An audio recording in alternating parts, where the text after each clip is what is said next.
Club of Washington this week, touching on his career at Microsoft, as well as his philanthropic work and efforts to improve education and health care in the U.S. and abroad. Thank you. His conversation with the president of the Economic Club is an hour. We're very pleased and honored tonight to have Bill Gates as our special guest. As I said at the outset, this is, in the 25 years of the club, the biggest turnout we've ever had, and I don't think it's because the interviewer skills were so great. I think it's because everybody wanted to hear Bill Gates, and I think the reason is because of his extraordinary accomplishments over so many years. I don't think he needs an elaborate introduction, but I just would like to make a couple points. Today, Bill is essentially the biggest philanthropist and the greatest philanthropist in the world. He's given $30 billion of his own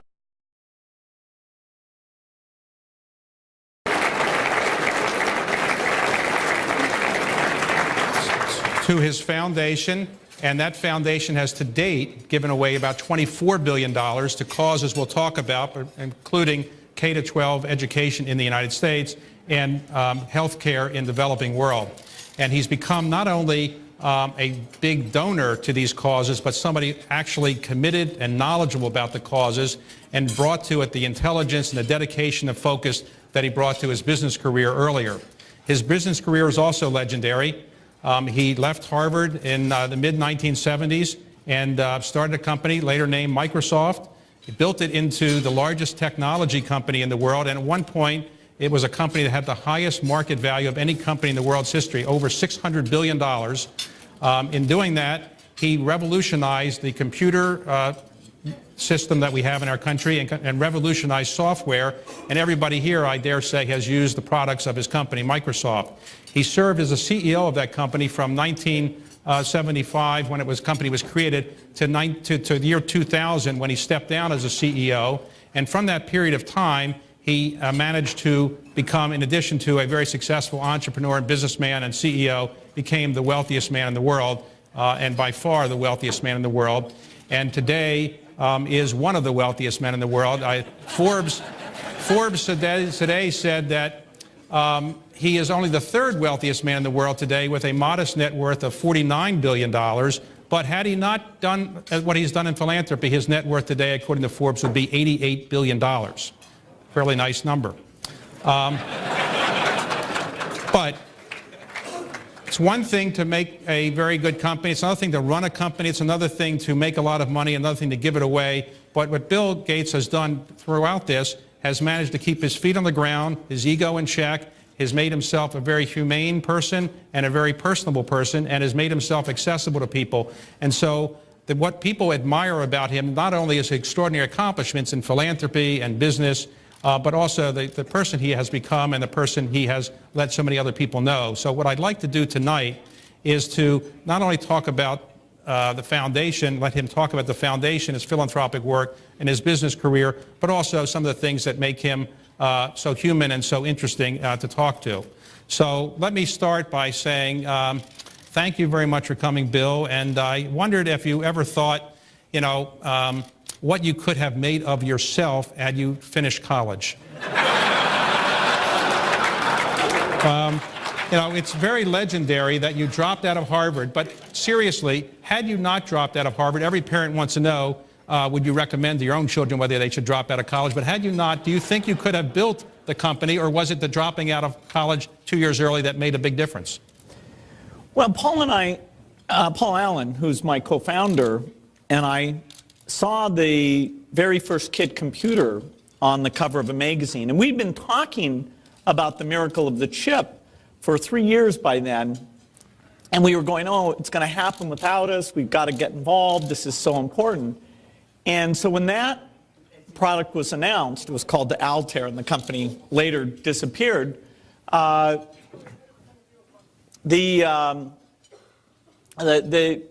know, we felt like, gosh, we've got to go do it right away. And, you know, so school didn't stand in the way of that. I'm actually on leave from Harvard at this point. As I say, but what did your parents say when you said, you know, you got into Harvard, you had 1590 on your SATs, you were a brilliant student? What did they say when you said you're dropping out? Well, my parents were used to strangeness. I'd been breaking them in slowly but surely. They were used to my disappearing in the night to go use computers. They did curb that somewhat. My senior year of high school, I skipped because there was a job that I was being offered, which was an amazing job to work on this very complicated computer project for TRW. And I got to work with some really brilliant people, so I got to learn a lot more. The people I worked with my senior year of high school said, you should skip college and go get a PhD. And so then I went to my parents and I said, yeah, I think I'm going to skip college. And they said, well, actually, you should go to college. And that was good advice, because in terms of social development, I never finished my social development, but it helped. But I thought when you were in high school, you prepared a program which enabled you to get in classes with mostly girls, as I understand it, so you had a better chance of meeting girls at that time. Is that true? Well, I wasn't very good at meeting them, but boy, they were nearby. And they tended to be the better looking girls for some reason. That's the beauty of being in charge of the computer scheduling, is I decided when the classes would meet and who was in the classes, because it was a semi-complicated software problem, and they were super nice to let me do it, and they paid me money to do it, so that was a great position. Well, when you a couple years ago, you were given an honorary degree at Harvard, and you said that you always told your parents you would go back and get your degree. But in your speech, you said that you were assigned to live, I think, in what's called the Yard, and you wanted to live there because there were more girls in that part of Harvard, and you thought it would give you a better opportunity, given the fact that there would be so many geeks in that period, and you would be outshining the rest of those people. But you said it didn't really work. No, yeah. The first year, my freshman year, I lived down in the Yard, but then I chose to live up at Radcliffe. Okay. So my next 2 years were up there. And that had this great 50-50 ratio, whereas the river houses had 3-to-1. And I knew 3-to-1, it was hopeless for me. 50-50 didn't do anything for me either. But again, it was at least a better background for studying. Well, when you were starting your company, did you actually ever have an ambition to build such a large company, or what was your ambition at the time? Did you have a business plan that actually led to something like Microsoft becoming what it became?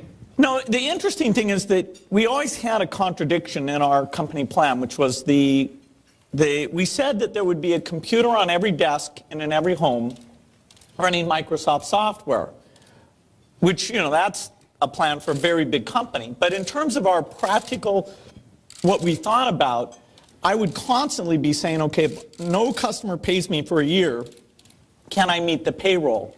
And so I always had enough cash on hand, because I had a lot of customers go bankrupt. Of our first 13 customers, 8 did not pay us in full. It was a very flaky business with people coming and going. Fortunately, Radio Shack, Apple, a few good ones got in that early list. So we were really putting one foot ahead of the other. And whenever somebody said to me, hey, what's your plan? I would always say, my plan is to double. Clearly we can double. And I said that when we had 100 people, 500 people, 5,000 people. And so in a way, we were actually being very realistic about what we needed to do and what the income would be. I remember once when the Forbes 400 list came out, and there were no software people on, but there was like Ayn Wang, the Intel people on, I thought, well, that's interesting. If we double a few more times, we might even be on this thing. Well, but, it sort of brought the contradiction of the vision and the let's just plan the next doubling into focus for me. And did you ever consider starting the company or building it anywhere other than your hometown area? Because it wasn't then considered a center for, this kind of activity.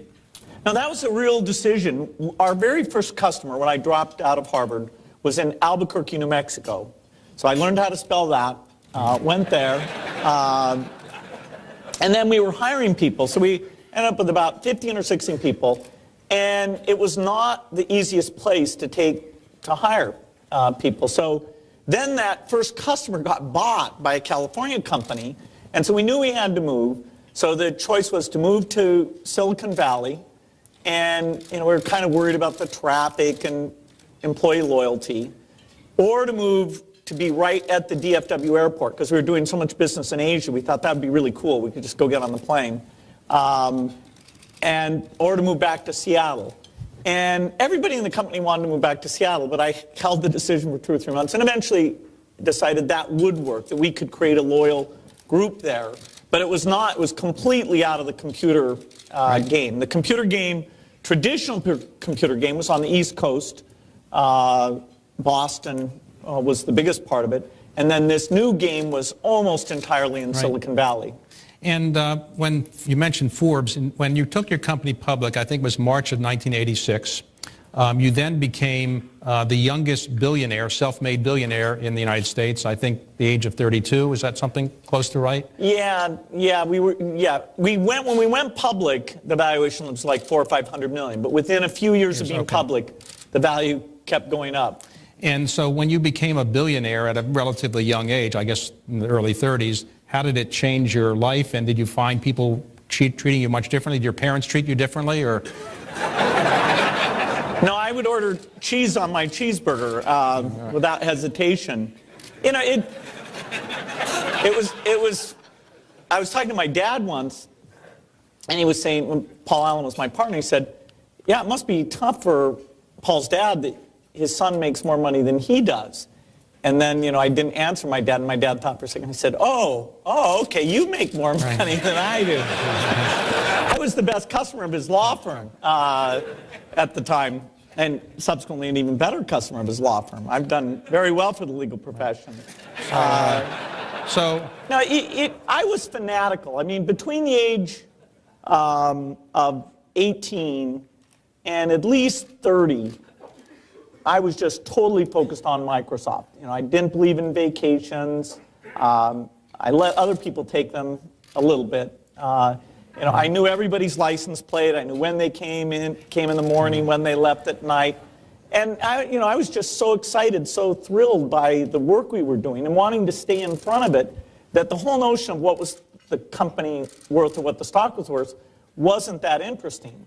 Sometime in my 30s, Fortune ran an article about giving it away, about how actually giving a lot of wealth to your kids is not necessarily a favor to them. And I remember reading that and thinking, oh, okay, that's something I'll have to think about someday.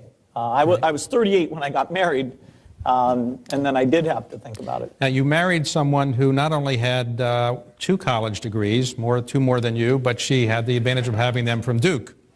And now, as everybody knows, she's your partner in the foundation. It's called the Bill and Melinda Gates Foundation. And how does that work in the foundation? Do you both have to agree on every gift, or how do you sort through the gifts, and how do you decide what your areas of focus are in the foundation? Well, she's an equal partner in this whole thing, which is a lot of fun. You know, to have a project that is deep and complicated. You know, she knows when I get overexcited about something. Maybe I've gone too far. You know, she thinks about the people. She is great, and she'll pick a few topics that she's more in depth on than I am, and vice versa. And we love learning from each other. We do at least a couple trips here where we go together. So in 10 days we'll go off to India for a week together, and then we do 3 or 4 trips where each of us will go somewhere, and then we'll get back together and explain what we saw there.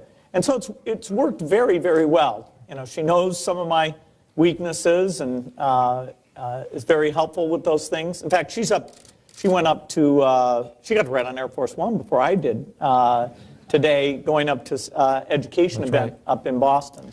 So when you got your foundation pretty much off the ground in a significant way, you had an earlier foundation, but when you really got it jump-started, you contributed $20 billion, I think, at the outset.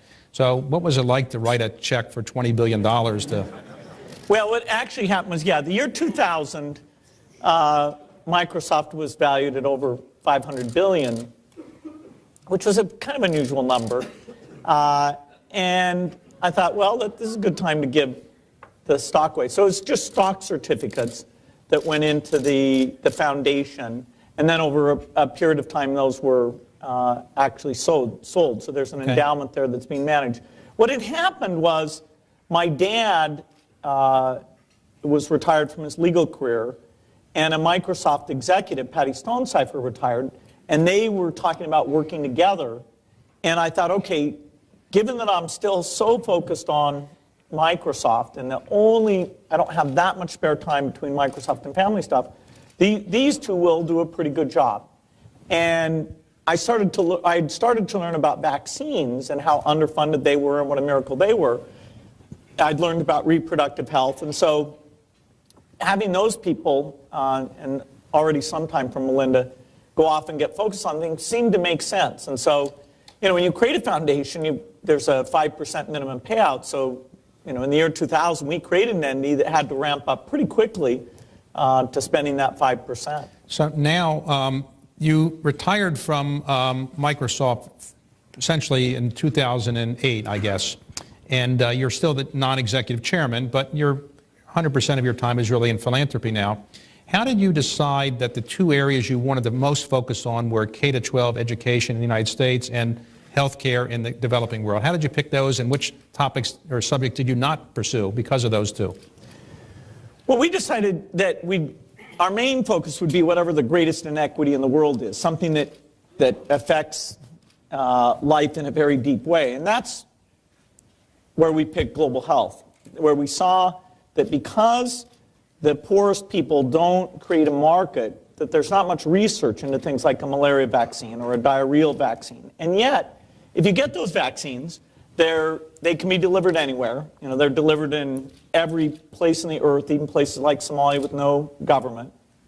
And they have an enduring effect not only on reducing deaths, which is worth a lot, but also reducing sickness. The majority of kids in Africa never develop above 90 IQ because they've had infectious disease that means their brain doesn't fully develop. And that holds those countries back in a huge way. And then parents who have healthy children choose to have less children. And so sort of the master switch of all problems is if you have too many people, feeding them, keeping it stable, the environment, everything that counts is impossible. So that's why global health became our #1 thing. Then we said, well, we should pick a problem in the United States because it really was the incredible education system and stability, the brilliance of the American system that allowed Melinda and I to learn, it allowed Microsoft to exist, it allowed Berkshire to be built. And so we give a little over a quarter to U.S. education just because we wanted to have a global cause and a domestic cause. And that's most of what we do. We've added some things that help poor people in agriculture, water and sanitation. So we're actually a total of three divisions now. But you must have, everybody you see must be asking you at this point in your life for money in some clever way or subtle way. So you must have gotten used to that. And how do you respond to so many people who, do you say, go see the foundation, or how do you handle what everybody's always asking you for money, I assume? Yeah, there's a lot of interest in raising money. But if you really tell people what your focus is, if it's about global health, about poor children, saving their lives, we're very, very interested. If it's about improving the U.S. education system, we're very interested. If it's outside those areas, it's almost, it's very likely that, somebody else should go do that. It's a wonderful thing. Right. But yeah, even a foundation our size has to have some degree of focus to build up expertise, to see where we're going wrong. I think in general, foundations, if they did half as many things, they'd probably be better off. They would do them with more measurement, more of a learning curve. And so it works out okay. I can say no. Okay. All right. So Warren Buffett taught me how. Well, you mentioned Warren Buffett and Berkshire. Let me get to that. You had a relationship with Warren Buffett for a number of years, and one day he, I guess, called you up and said, I want to contribute to your foundation. How did that come about? Yeah, it's a very unusual set of circumstances. I had met Warren back on July 5th, 1991. My mother said that she had Kay Graham and Warren Buffett coming over, and I should come meet them. And I said, I'm busy, Mom. Which I said to her a lot about a lot of things, but I was still in my ultra-fanatical stage at that point. And she said, no, you have to come by. And I said, Mom, he buys and sells stocks. Sometimes stocks are mispriced, and somehow he knows that. that doesn't really add to human welfare. Right. But she said I should come. And so then I went and met Warren, and he started asking me questions about, why didn't IBM do what you did? And why couldn't people see where the computer industry was going, and how it's going to affect different things? And these were questions I'd always wanted somebody to ask me. Right. And then I got to ask him about various things about the businesses he knew. Anyway, so we became pretty deep friends. We golfed together, played bridge together, anything to kind of goof off and have a chance to talk. Then tragically, his wife died in, I think, 2004.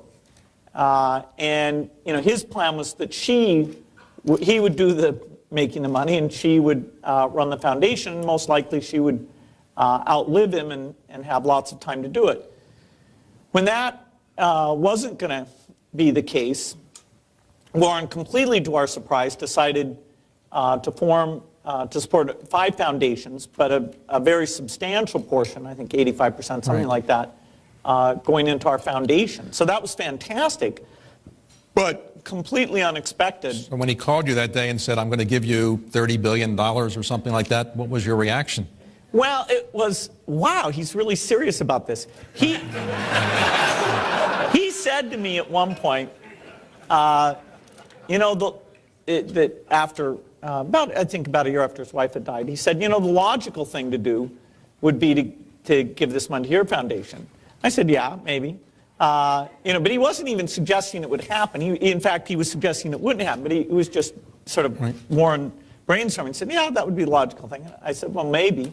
And then it was like 3 months later he called and he said, I'm actually doing that. And I said, you're doing what? He said, no, I want to give a large part of it to your foundation because I like to delegate things. And seriously, Warren has very clear principles. Like, when it comes to running Geico, he counts on Tony Nicely to run Geico. And in terms of giving money away, he's picked these various foundations. And he didn't say, I'd like to have my name on your foundation? He didn't No. Well, it was funny. At first, Warren was saying, I didn't even want to be a trustee. But he said it in a way that was kind of unusual. So I said to my wife, Melinda, hey, call him and ask him if he really means that. Because he said it kind of in a different way. And then he said, nah, he kind of would like to be a trustee. But that's his... He has been just totally supportive, gives advice, and, helps us think about some of the tough issues we face. But it's a lot like he treats the managers of his businesses, that he knows they love their work, he knows they're going to do their best. All those people want, because they admire Warren so much, they want to do good work for him, and they know he's available to provide advice. Right. Now, you have obviously had a great career in business and now in philanthropy. How do you compare the intellectual challenge and the excitement you get out of those 2 different types of endeavors? Yeah, I'd say that my career sort of had 3 phases. There was the early Microsoft days, the first 10 years, where I got to write a lot of code. And I was immensely hands-on, and nobody wrote a line of code without me looking at it. Nobody hired an engineer without me interviewing the person. That had a certain perfection to it, that everything had to be in the right place. And that was very cool. But then I couldn't keep that up if I wanted to do a lot of products. So I had to step back and not write code and kind of manage and pick strategies, and still pick managers, but not all the people. And so I really had to adjust to kind of a more indirect way of contributing, and there's a lot of mistakes you can make when you first start doing that. The work at the foundation is a lot like that phase, which is the third piece. Is it very similar, because there's scientists working on malaria vaccine. You decide who to fund. It's going to take a decade before you know if they're going down a dead end or not. There's a lot more complexities politically. Issues like K through 12 education are fundamentally going to be decided politically. Well, at Microsoft, we didn't, well, other than our antitrust trial,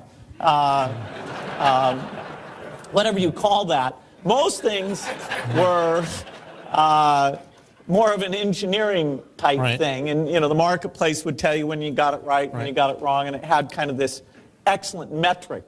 On some of our science stuff at the foundation, it is more like that, where you either have it or you don't. It's subject to clear measurement. And the beauty is, if you invent a new vaccine, nobody ever invents it. If you invent a way that teachers should be compensated, evaluated and compensated, that can come. Actually, in Tennessee in the 1980s, they had a pretty good system, but it only lasted for 5 years, and then it was abolished. Well, you wrote code for a long time, and you're obviously a software expert. I always wondered two questions you could ask me about your software. I'm usually a last adopter, so I'm not the most expert person. But why is it when I turn on my Microsoft software, to turn it on, I have to have 3 fingers, alternate, control, and delete to push it? What was the theory behind having 3 different buttons you had to push? I never could figure that out. Yeah, when you want to start up the computer, you want to know there's not some funny piece of software in there that's looking at everything you're doing and just pretending that it's the real software. And so there's actually a processor in the keyboard that when it gets that funny sequence, it does a hard reset on the computer. And so you know that it's the boot software. Anyway, we could have picked a less obscure sequence. Okay, all right. So we didn't want it to be confused with normal keystrokes. For a while, people wanted there to be a special button on the computer, but as the keyboard was further away from the computer, we came up with that. So maybe we could have done better. Okay, all right, that's worked out pretty well. All right, I only one other question, which is, why can't you have software, maybe you do in your program, where if I send an email to you, but I don't want you to send it to somebody else, you can't forward it. Right now, I send an email to you and it goes all over the world sometimes. Or not. How do you prevent that, or can you prevent that? Yeah, actually, Microsoft Exchange, if you configure it the right way, you can have 2 things. One is you can have email that cannot be forwarded. The second thing is you can have email that can be forwarded, but the originator sees the trace of every forward and every forward of every forward. And so the originator can see exactly what's going on. I got it. Now, you have to notify people that it's an email, it's a traced email like that. To some degree, as soon as you send somebody an email, in an extreme case, they could take a photograph of their screen, put that in a scanner, and email that photograph off to people. So once it's in their brain, and they can retype it or they can do the photo, you can't guarantee information doesn't leak out. And so there's never a perfect system, but there are systems that make it a lot easier to stop people from forwarding things. Well, back to those days for a moment. When IBM was looking to have somebody provide software, I think you won the RFP or you were the selected. And what was it like to get IBM to select you? Was that, were you competing with a lot of other people? And why did IBM not say, we want to own the software that you produced for us? Why do you think they didn't want to own that software? Yeah, they weren't serious about personal computing. What happened is that IBM became a company with many engineering locations, laboratories. And one of those laboratories was Boca Raton. And Boca Raton did a product that was a complete bomb, a complete wipeout. So they had all these engineers sitting there. So some genius up at headquarters, Armonk, decided, hey, we take 4 years between when we conceive of a product and when we get it done. We should try to get that down to a shorter time period. So let's just take some random product and see if we could get it done quickly. And Boca, so there was a kind of RFP at headquarters for labs to bid to show they could use some new methodology. Well, Boca, because they had all these spare people, did this bid where they said they would use outside vendors. They would use Intel for the chip, they would use us for the software, and they'd get a product done in 2 years. And it wasn't that important what the product was. The forecast was to sell 200,000 of them. And so their bid was accepted. It was not a major project. Right. It was just this thing they were doing. And they thought of it as a toy computer. It had an optional disk, but it didn't have a hard disk or anything. Well, this group at Boca Raton was a very good group. It was fantastic working with them. And we made the thing more powerful than maybe headquarters understood, but that was the magic of the microprocessor, and we wanted to do that. What happened is this thing ships in November 1981, and it just sells like mad. You know, very quickly it sells over 1 million machines. Well, the other divisions at IBM, there was a group that did the low-end business computer called Data Master, and a group that did the word processor called Display Writer. Those two divisions said, these guys are out of control. They're selling a machine cheaper than ours. They're messing up our market. They're messing up business computing and word processing. So they both bid to take over the personal computer division down in Boca. And they said, remember, these guys are morons. And headquarters said, hey, wait a minute. This Boca thing is pretty dynamic. This thing is going well. So they actually took this guy, Don Estridge, who ran the PC division, and they put him in charge of those other two divisions. And so IBM, in some ways, you know, like many companies moving forward, they were actually fairly enlightened about a lot of key steps, and other key steps they weren't. The particular contract we had with them was, we were very explicit that if anybody else does computers, you know, we need to make more money than we're making from you, IBM. You didn't pay us enough to keep us happy the rest of our lives. You don't own our company. So we have to be able to sell it to other people. And they understood there were IBM 360 compatible machines up there. So they understood that we had kept that upside. The nature of the value of that, there was one guy at IBM who objected to their contract, that he actually thought, hey, maybe we shouldn't do this. And he was overridden. Well, later he tried many projects inside the company to replace us, but they weren't fanatics. But had he not been overridden, that would have been that was the most expensive decision IBM ever made, I assume. No? Yes and no. The IBM PC was not guaranteed to be successful. There were lots of personal computers, you know, Commodore, Apple, Radio Shack.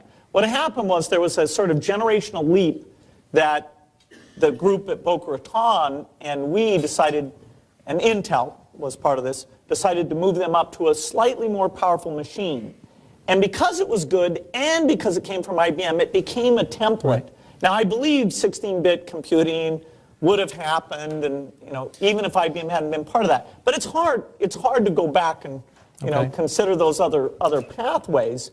You know, IBM, you know, did very well. They made a lot of money on personal computers for a long time, and then eventually sold off that division. But it was, do you think, had Apple licensed its software to people in those days, they didn't have open software, or open systems, I guess, open architecture, so they didn't license it. Do you think that would have made a difference in your company? Yeah, we actually told Apple they made a mistake on the Macintosh, not licensing it to other companies, and because we had applications that ran on the Macintosh. Strangely, we made more money when a Macintosh was sold than we did when an IBM PC was sold, because the dominant word processor on the PC was WordPerfect, and the dominant word processor and spreadsheet and database on the Mac was the software we had written. So we kept telling Apple, who almost went bankrupt, you know, please license your software. It's the only way you can get the scale economics. Now, the irony is that, you know, they fired their CEO, they brought Steve back. They've continued on the model of building their own hardware, and they've made it work fantastically, not only for their computers, their tablet, their phones. So you can go it on your own, but you know, it's just a different model. The Microsoft model is to support all the hardware companies, and the Apple model is to do their own hardware. Okay. And now, when you wrote your first book about you know, your company and your life, I don't think you mentioned very much the internet, it is said, in that book. Maybe I'm wrong, but and did you foresee the internet coming along, or did it surprise you and how important it became as part of the whole computer generation? Yes and no. It's easy for an answer like this to sound not humble. The book talks. The book we wrote ahead, you know, talks all about information superhighway, which was the stupid term at the time. It sounds very antiquated. But yes and no. I mean, the internet is this mind-blowing thing that has completely changed the rules for everything. So there are some elements of it that all sorts of people in the computer industry were talking about for a long time. Now, we kept expecting it to happen, and it never happened, and then all of a sudden, it took off. And So I don't think any of us sort of realized why it didn't happen for the 5 years before it did. Then, of course, once it did happen, it's one of those unbelievable phenomena. The more people who are connected, the more people want to be connected, and the volume means that the stuff gets cheaper. And these idiotic investors completely overinvested in these internet companies. They sent like $100 billion of silly money to try all sorts of companies, a few of which, like Google and AOL and others, eBay, actually survived. But the net return on that money between 1996 and 2001, of building infrastructure and building websites, 90% of them were laughable. This is like a sock puppet type thing that people invested hundreds of millions into that thing. Anyway, that phenomena was mind-blowing because it had such a powerful dynamic. So no, we didn't see that. Some of these applications were what we and everybody else were why we were doing the personal computer in the first place. Now, in your current position, you can see almost anybody in the world, I assume, and I assume you're not turned down for a lot of meetings. But who would you say are among the most impressive, government or business leaders you've met over the years? Are there people that stand out as being so talented or so far-sighted that you can remember what they said to you, or you're very impressed with them? Well, I think Warren Buffett probably gives me the best advice about the world of business and how things are going. I'm constantly learning from Warren because he's just amazing, and he puts things in a simple to understand fashion. I've gotten to meet a lot of great political leaders. Nelson Mandela was probably the most inspiring, and because if anybody had predicted what would have happened in that power transition, they would have predicted lots and lots of bloodshed. And really, I think it's his unbelievable insight, his personality, and that thoughtfulness applies to lots of things. So he's been quite amazing. I still have a soft spot for scientists, people who just spend their time taking a problem, like designing a new toilet, which is not a very glamorous problem, but you can actually have this huge impact on humanity. Designing a better wheat seed for Africa, designing a plant that makes its own fertilizer. Some of these ideas, some of which are the cheap fruition, there's others where people are just going to toil their whole life. Some will work out, some will not work out. So I always love finding somebody like that who's doing great work. Let me ask you, you've met a lot of political figures, and you're in Washington today, I guess, meeting some members of Congress. Has it ever occurred to you that you could do their job better than them, and you ever thought of running for office? No, I could not do their job better than them.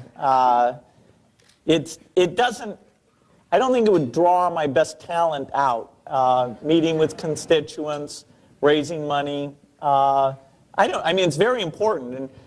And it's interesting, if you think of the history of the country, it's been very well run. Right. And so whenever you look at politics and think, oh my God, what a mess, you have to say, well, it's always worked out before. Does this just happen to be the time it looks like it's not going to work out? Right. No. It sure feels that way. You probably wouldn't have to spend a lot of time raising money, though, if you got into politics. But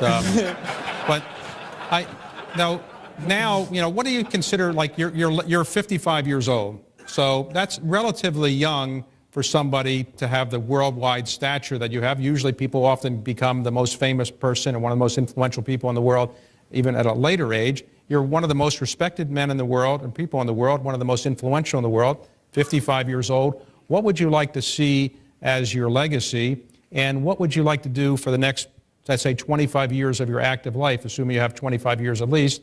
What do you want to do in the next 25 years, and what would you like ultimately your legacy or legacies to be? Well, the global health area I love because it's so concrete and it's so impactful. Last year, a little under 9 million children died before the age of 5. And in the next 15 years, we should be able to cut that in half. In the next 25 years, we should be able to cut that down to about 2 million.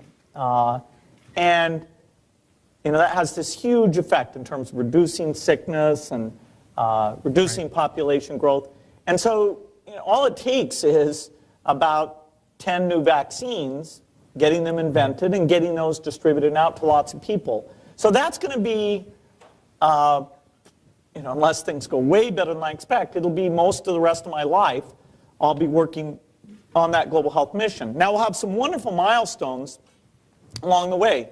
In the next 3 or 4 years, we think we can achieve polio eradication. And that's the thing I'm spending the most time on today, because it requires making sure that even in these tough times, the money gets raised, the political will is there, there's a little bit of scientific work that still needs to be done to tune up these vaccines. They're not quite as good as they need to be. So there'll be very neat things along the way that happen there. In education, education today is not much different than it was 50 or 60 years ago. I mean, if you take almost any endeavor, engineering or medical understanding, whatever you want to take, the pace, the improvement in the last 50 years has been incredible. In education, that's just not the case. If you said the best teacher was some 1960 teacher, nobody could prove you wrong. So the idea that there is a system where teachers learn from each other, where these amazing teachers, which exist, that you actually analyze why they're so good, and maybe you can't be as good as they are, but you could be a lot more like them, that having an evaluation system that encourages that improvement, and having technology come in so that a student can have the world's best lectures. A student can be analyzed, and you can see what you know and what you don't know. You can be motivated in terms of examples that are of interest to you. Anyway, I think I'd love to see big success in helping the world's poorest, which is health and agriculture, and I'd love to see big success in education. And outside of my family life, if those things can be achieved, that'd be worth the next 50 years. Well, now you have 3 children, and what would you do if your son or daughter went to college and said, I want to drop out and start a company? I mean, how would you face that kind of situation? Well, I wouldn't be able to say no, but I think it is kind of an exceptional situation when it's logical to not complete your education. So I'd probably resist as much as my dad did. And, hopefully the kid has a passion. Being willing to tell your parents that they're wrong, is almost an acid test. If your parents' objection makes you say, oh, okay, I'll go back to school, then you probably weren't meant to drop out and start a company. And how do you keep your family life relatively normal? I mean, for example, do you drive your children to school or pick them up from time to time? And when you're driving down the streets in Seattle, people stare at you, or they see you in a car and driving, or? No, people are great. I get to work with lots of smart people. I get taking the kids into school. Everybody's just focused on their kid. We meet lots of families through our kids. We do our best, and the kids are a lot of fun learning things with them. I'm very envious of my children, because today, if you're curious about something, you can find out about it. With your parents, go read a Wikipedia article, go watch a YouTube video. Whereas when I was young and I asked my parents a lot of those questions, they said, hey, we don't have an answer. Do you have limits on how much time your children can spend on the computer? I would, if they showed signs of extreme behavior like I did. But presumably no limits on Xbox, I assume. No, I would have limits on all those things. I mean, everything's, in moderation. You want your kids to read a lot, but not to the exclusion of other things. You want them to do sports. You want them to do things with friends. Striking that balance is hard. That's why that Tiger Mother thing was such an interesting thing to send around, because, what is too much, and what balance should the kid have? And everybody draws those lines differently. But so far, none of my kids have shown such tendencies that we actually had to make a quota. Now, Warren Buffett famously said he wasn't going to give his children any money, and he ultimately gave them a foundation to kind of monitor and minister and give away money from. In your case, do you have plans on how much you might leave your children, or how do you deal with the enormous wealth you have in your children and the effect it would have on them? Well, I'll give them, my wife and I will end up giving them a very, very small percentage. The goal, of course, is to give a kid enough A small percentage is still probably a lot. But you want to give them enough so they can do anything, but they can't do nothing. Right. Now, it's not clear what that number is, right. And I'm sure we'll think about it as time goes on. It's a tricky problem because every kid should have a chance to make their own way. Their friends and associates shouldn't think of them as somebody who's been handed this strange position. But then again, they do get a great education. They get exposed to neat things, and so they're getting one of the best deals in life. And from time to time, they'll say, "Remind me why you're not giving me any money." Well, it's great, actually, when they'll ask about something specific, like, "Well, but at least you'll give me a car, right?" And I think, good, we've got the bidding really low here. So when you go to buy something, are you ever short of cash, or do you have a credit card, or do you carry cash, or do you have a credit card? I mean, you show a credit card, people say, "Oh, sure, that's really you." I mean, they. Yeah, actually, my name is William H. Gates III, and so whenever I would take my dad's credit cards, they would say William H. Gates Jr., and I would use them when I was young. They'd say, "Well, you're too young." I'd say, "No, it says Junior right there." But it's been more trouble than it's worth to have the same name as my dad for both he and I think. So, no, I don't carry much. I don't have a problem with carrying money. Okay. All right. We have some time. One last question before we ask the audience. You said your foundation would probably not stay around too many years after your wife and you leave the earth. Is that for a reason? Why don't you want to have a perpetual foundation like the Ford Foundation, Rockefeller? What's your thinking? Well, Rockefeller and Carnegie and some other foundations that are perpetual have done an amazing job. Rockefeller Foundation at many times picked causes that were totally out of the mainstream: deworming, schools for black children, medical research, University of Chicago. They just did an incredible job. So everyone should aspire to that level. I don't think, though, at least for Melinda and I, having a perpetual foundation makes sense, because there are serious problems today, like these childhood health problems or education, and the people who are rich today and have energy should focus their resources on those problems. And there'll be rich people in the future who can know very well what those problems are. And so, there's a foundation in the U.S. that has to give most of its money in one county. And it's a gigantic foundation. It makes no sense. It's very hard to anticipate what will happen in the future and pick people who will stay true to it. So we're probably going to have the foundation last something like 20 years after the last of us to go, because this vaccine mission that we're involved in, some of these things, we've built up a team and a staff, and you should have continuity. It's worthwhile somebody doing that.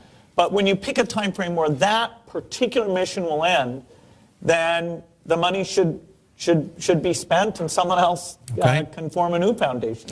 Okay. Any questions? Anybody curious? Ask a question. Okay. We have one back there. If somebody can get a mic.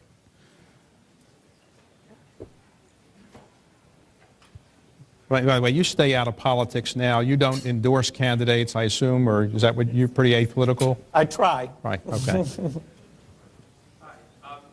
You retired at a pretty young age, and I was wondering if antitrust, that whole experience, had something to do with essentially kind of making the market. Well, the antitrust experience, I don't recommend it. When your own government goes after you, then all the other governments of the world say, "Oh, great, now we can really go after them too." You're just lying out there in the field bleeding, and every vulture is coming to get you. Anyway, it's an interesting experience. But no, I wouldn't say it had necessarily affected my timing. I always knew that Microsoft was a company that whoever was leading the technology strategy shouldn't be 60 or older. And so I chose to retire earlier in my 50s than I might have guessed I would have when I was in my 30s. But I knew it was in that range, 50 to 60. And what happened was my dad, Patty Stonecipher, did such a good job on the foundation that I felt like both my impact and my ability to learn lots of new things would actually be higher at the foundation than at Microsoft. You never know on these things, but we had a great team at Microsoft, and I made the change. Okay. Other question? Here? Go ahead. Thank you. Could you please talk about the relationship between agriculture and health and the expressed intent of the new leadership in Congress to defund global agricultural development?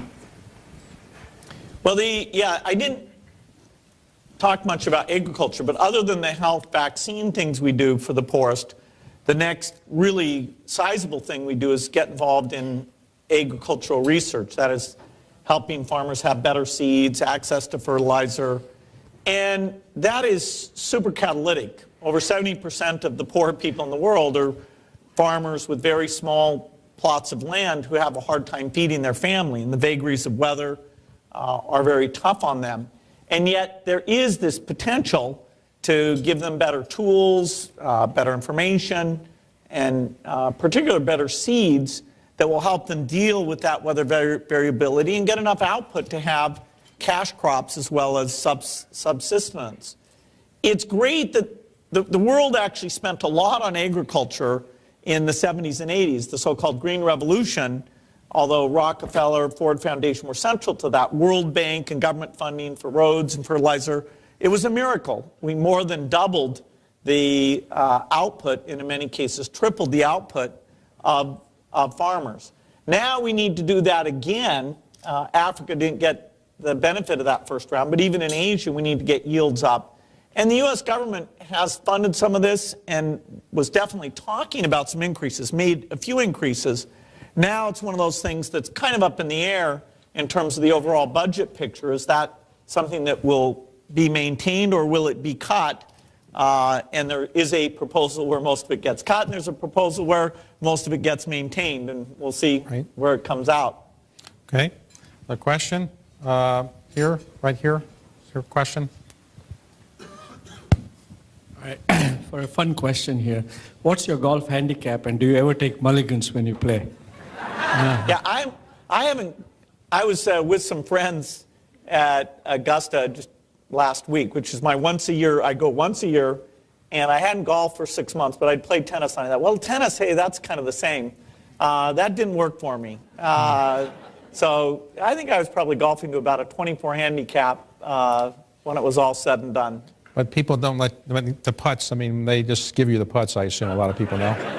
Well, no, we usually have a $1 bet, and so that makes them take it all pretty seriously. Okay. Okay, back here. Yes, I'm wondering if you might comment on our recent mayoral election here. As a resident of the District of Columbia and also as an entrepreneur who's headquartered my business here, the outcome was very disappointing with regards to the education and maybe a lack of support of that referendum. So I'd like to hear your 2 cents on that. Well, Washington, D.C. is a system of contrasts. In many ways, many of the statistics would tell you it's one of the worst school districts in the country. It is a school district that has a lot of charter schools, and a lot of those charter schools are quite amazing. There's a KIPP charter school, there's a SEED charter school, and those charter schools not only are providing great education, they've actually been laboratories to learn about things like, if you have kids from the inner city who have a very tough background, can you do well with them? And when KIPP achieved 90% of their kids going to four-year colleges, spending money at about the same rate as the normal public schools, that was a phenomenal thing. Now, the tactics they used, long school day, going in on Saturdays, really getting the kids involved in strong relationships, those are key things that have proven difficult to map over to the normal public school system, but I think it's a huge contribution. The work that Michelle Reed did to put in a teacher evaluation system, we were supportive of that because we believe that over time, evaluation systems can get very good. They can use test data, they can use cameras in the classroom, they can use student interviews. There's all sorts of ways to create a system that's fair and encourages improvement and takes the compensation somewhat away from the pure seniority basis that it's been to date. The jury's out on what's going to happen in the DC school system. Will they continue to drive forward in terms of the evaluation system, making it better and really running the system in a strong way on behalf of the kids? So it'll be interesting to see. Around the country, there's a lot of school districts that are trying out teacher evaluation. The whole state of Colorado passed a law. There's 6 districts that our foundation is funding these new systems in, some in partnership with unions that they've been a good partner in those places. So I think we will get great evaluation systems, and I think the DC experience will contribute to that. And I hope it stays in the vanguard. Okay, I have one more question. We have time for one more right here. If somebody can bring a mic, right here. Okay, sorry. Last question. You've talked a bit about how one of the advantages in the global health arena is that you have very concrete goals to point at and to focus on, and recognizing in the K through 12 or domestic higher education or domestic education space is a little more political and perhaps it's a little more challenging. With 25% or so of the foundation's resources still focused in that area, I am interested to hear a little bit more about what are the concrete goals that you believe define success in that arena for the foundation? Yeah, we have goals in our K through 12 education, some of which are the goals that are under our control. That is, how much does the field understand great teachers? And do we have examples of all the key things great teachers do to make the subject interesting, to calm down the classroom, to help the kid who's behind, to engage the kid who's ahead?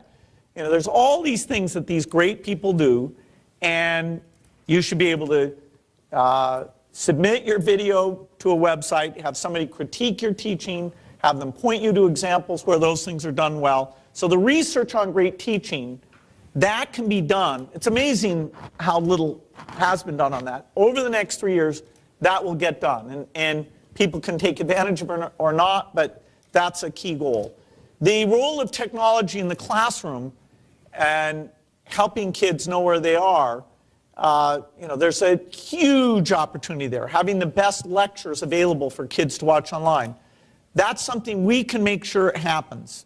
There's a website called Khan Academy, Khan Academy.org, that if you want to see this in progress, the work that Saul Khan has done, he's the creator of that website that we support and others do, is at the cutting edge. It's an amazing thing. If you want to be reminded of anything about math or science, if you want your kids to try it out, I highly recommend it. So the technology piece, the research piece, and the idea of what a good personnel system is, that can be designed. For example, we've gone and asked students lots of questions, and it turns out 2 questions are very diagnostic of whether the teacher is good. You ask the kids, does your teacher use the time in the classroom well? And second, when you're confused, does the teacher help straighten you out? And that has a near perfect correlation with test scores and other ways of evaluating kids. And it's not hard to ask those questions. Then we have goals that are not under our control, which are reducing the dropout rate and increasing the number of kids in the United States who either get a college degree or get some type of post-secondary accreditation for some profession they want to go into. We have very ambitious goals there. Now, unfortunately, if you ignore the technology or personnel system, those trend lines are all in the wrong direction. That is, as health budgets soar, the funding for both higher education and K through 12 is where that comes out of. Pennsylvania today, it's just an example. They cut their higher ed funding by 50%. And so we really need some magic. To achieve those goals, we're going to need the personnel system. We're going to need technology. We're going to need to make sure that somehow, either by increasing revenue or being smart about healthcare, that we don't defund the level of investment that we make in education. So it's a tough thing, but we do have metrics that we feel very directly responsible for. Okay, well, thank you. I want to thank Bill very much for giving us an hour of his time this evening. It's very enjoyable, and I want to thank you on behalf of all Americans for everything you're doing on behalf of our country and for the citizens around the world. And to thank you, I wanted to give you two gifts that we have. Let me get them now.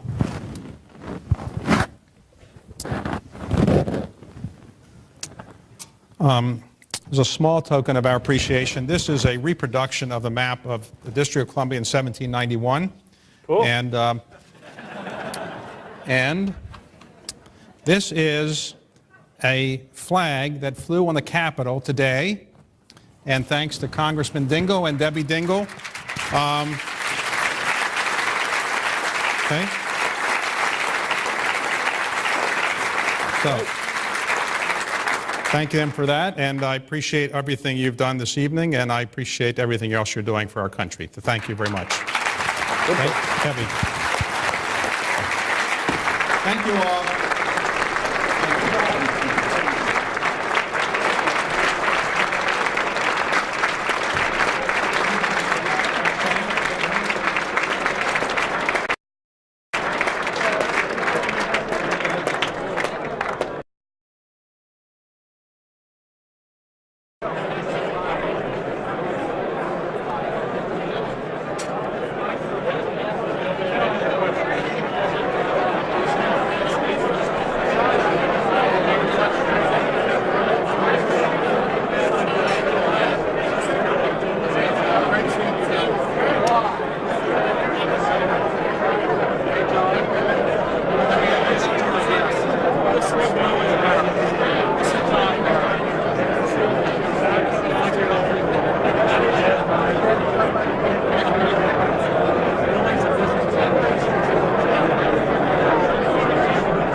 I'd been breaking them in slowly but surely. They were used to my disappearing in the night to go use computers. They did curb that somewhat.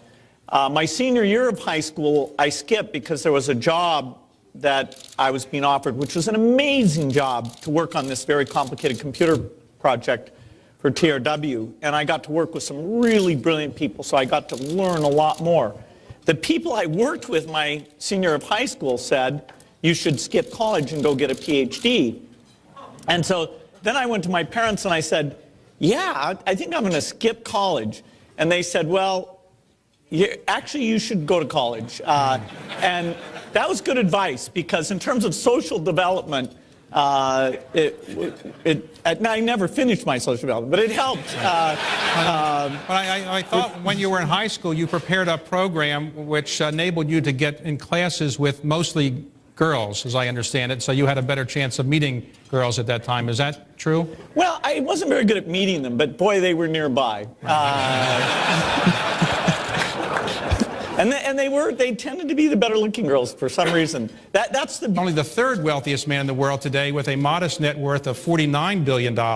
But had he not done what he's done in philanthropy, his net worth today, according to Forbes, would be $88 billion. Fairly nice number. But it's one thing to make a very good company. It's another thing to run a company. It's another thing to make a lot of money, another thing to give it away. But what Bill Gates has done throughout this has managed to keep his feet on the ground, his ego in check, has made himself a very humane person and a very personable person, and has made himself accessible to people. And so what people admire about him, not only his extraordinary accomplishments in philanthropy and business, but also the person he has become and the person he has let so many other people know. So what I'd like to do tonight is to not only talk about the foundation, let him talk about the foundation, his philanthropic work, and his business career, but also some of the things that make him so human and so interesting to talk to. So let me start by saying thank you very much for coming, Bill. And I wondered if you ever thought, you know, what you could have made of yourself had you finished college. Club of Washington this week, touching on his career at Microsoft, as well as his philanthropic work and efforts to improve education and health care in the U.S. and abroad. Thank you. His conversation with the president of the Economic Club is an hour. We're very pleased and honored tonight to have Bill Gates as our special guest.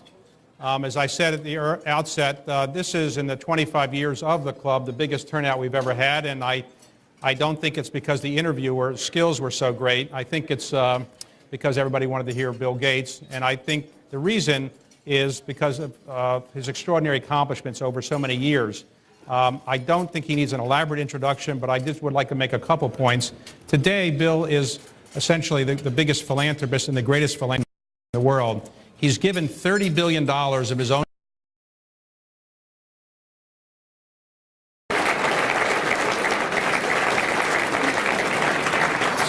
to his foundation, and that foundation has to date given away about $24 billion to causes we'll talk about, including K-12 education in the United States and health care in the developing world. And he's become not only a big donor to these causes, but somebody actually committed and knowledgeable about the causes and brought to it the intelligence and the dedication and focus that he brought to his business career earlier. His business career is also legendary. He left Harvard in the mid-1970s and started a company later named Microsoft.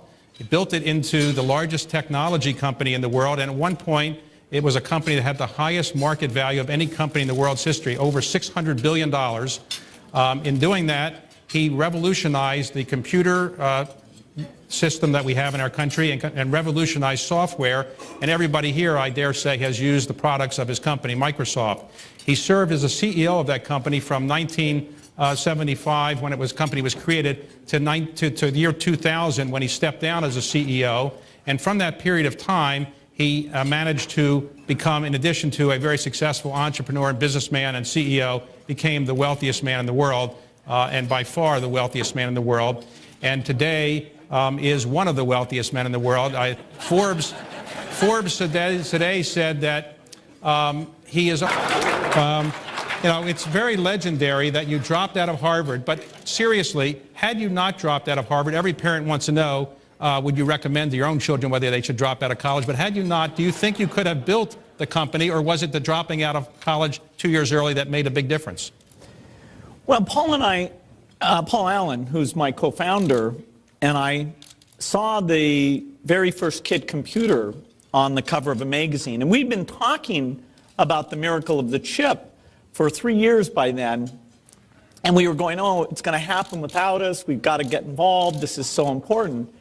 And so when that product was announced, it was called the Altair, and the company later disappeared. We